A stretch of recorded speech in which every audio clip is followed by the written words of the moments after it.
Okay, so this Sunday, the Chiefs' home opener, you won't believe all the food Arrowhead is dishing out. Fans are all ready to get back into the loudest stadium in the world, and meanwhile, the chefs have been busy all off-season long cooking up an elaborate stadium meal. Let's take a look or a bite. While the red and gold battle it out on the field, the Chiefs' kingdom will be cheering from the stands and occasionally looking for a satisfying snack. Well, a couple of the feature items that I'm really excited about. Number one is our street corn nacho. That's if you're watching TDs from club level. There's a pork tenderloin sandwich that will wow in all its breaded glory, plus a smoked loaded potato that's piled with barbecue and cheese. Another stadium foodie trend at Arrowhead this season is Mexican-inspired meals.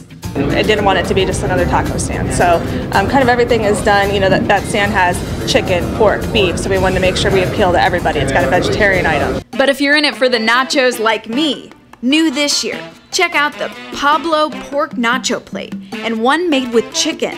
And there's plenty of pico and sour cream to go around. Aramark released its top 30 hottest menu items nationally.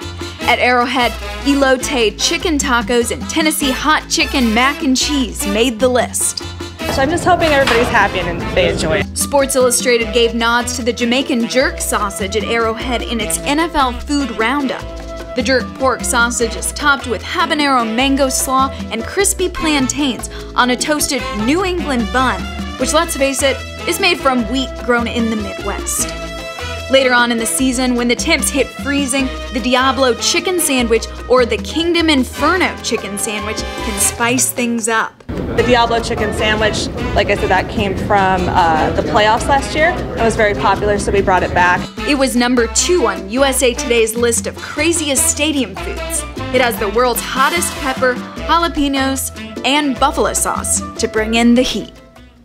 Man, if you're not hungry after that, I don't think you're human. There are a lot of other fun foodie finds like crunch-loaded nachos, eat and drink taco, plus 3 different types of burgers at the Gridiron Grill, and of course, vegan options as well.